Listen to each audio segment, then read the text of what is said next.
السلام علیکم، اسپریڈ اسلام میں خوش آمدید۔ ایک روٹی والے کا واقعہ میں نے آپ کو سنانا ہے، اور یہ بڑے ہی مشہور و معروف بزرگ سے منسوب واقعہ ہے۔ حضرت ابو بردہ رضی اللہ تعالیٰ عنہ راوی ہیں کہ حضرت ابو موسیٰ اشعری رضی اللہ تعالیٰ عنہ کی جب وفات کا وقت قریب آیا تو انہوں نے اپنے بیٹوں سے کہا کہ اے بیٹو، روٹی والے کو یاد رکھنا۔ پھر یہ واقعہ خود ہی بیان کیا کہ وہ روٹی والا کون تھا۔ آپ نے کہا کہ ایک شخص تھا جس نے 70 سال اللہ کی عبادت کی، بڑی عبادت کی، مگر 70 سال بعد جب وہ باہر آیا تو شیطان نے اس کو بہکایا اور وہ ایک عورت کے فتنے میں مبتلا ہو گیا۔ 7 دن اور 7 راتیں وہ اس عورت کے ساتھ رہا، غلط کام ہو گئے۔ اب اس کو پھر شرمندگی ہوئی کہ یہ میں نے کیا کیا، 70 سال عبادت کی اور یہ 7 دن اور 7 راتیں میں نے گناہ میں گزار دی۔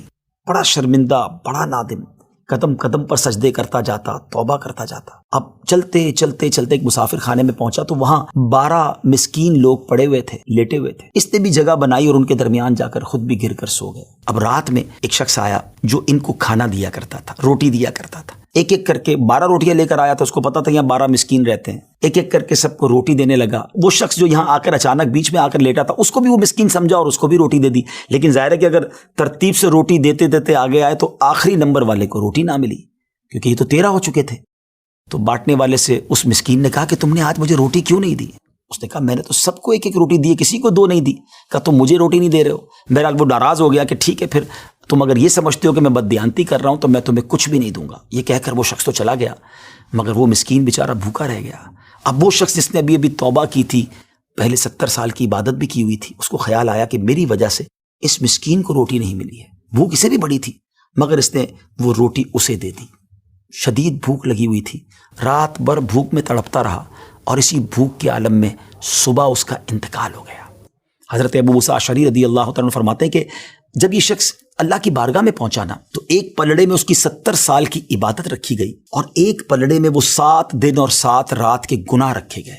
تو فرمایا کہ وہ گناہ جو تھے وہ 70 سال کی عبادت سے آگے بڑھ گئے، یعنی اب اس کے لیے گویا حکم ہو سکتا تھا کہ وہ جہنم میں جائے، مگر ان 7 دن کے گناہوں کے سامنے وہ روٹی رکھی گئی، اور اس روٹی کی برکت سے، کیونکہ وہ اخلاص کے ساتھ ایثار کی گئی تھی، مسکین کی مدد کی گئی تھی، وہ 7 دن کے بڑے بڑے گناہ معاف کر دیے گئے اور وہ جنت میں چلا گیا۔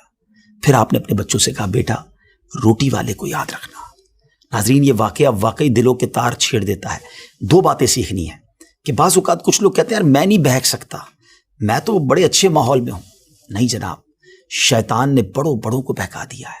ہمیں اپنی صحبتیں اچھی کرنی ہوں گی، اللہ کریم سے شیطان کے مقابلے میں پناہ مانگنی ہوگی، اور اپنے آپ سے ڈرتے رہنا ہوگا کہ نہیں میں بھی گناہوں میں مبتلا ہو سکتا ہوں، مجھ سے بھی کوئی بڑا گناہ کہیں نہ ہو جائے۔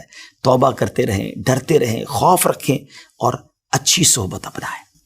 اور دوسری بات، صدقہ جو ہے نا وہ گناہوں کو مٹا دیتا ہے۔ صدقہ اللہ کی بارگاہ میں بڑا پسندیدہ ہے۔ غریبوں کی مدد کرنا یہ اللہ کو بڑا پسند ہے۔ ہمیں بھی چاہیے کہ وقتاً فوقتاً اپنے غریب پڑوسیوں، غریب رشتہ داروں، غریب مسلمانوں کی مدد کرتے رہیں۔ اور دعوت اسلامی کا شعبہ FGRF سبحان اللہ دکھیارے مسلمانوں کی شاندار انداز میں مدد کرتا ہے۔ سیلاب زدگان کی مدد کتنے بڑے پیمانے پر کی گئی، اور یہ سارا سال ہی اب کچھ نہ کچھ سلسلہ رہتا ہے، تو آپ بھی FGRF کا ساتھ دیجیے، دکھیارے مسلمانوں کی مدد کیجیے۔ اللہ آپ کے رزق حلال میں برکت عطا فرمائے اور ہم سب کے گناہوں کو معاف فرمائے۔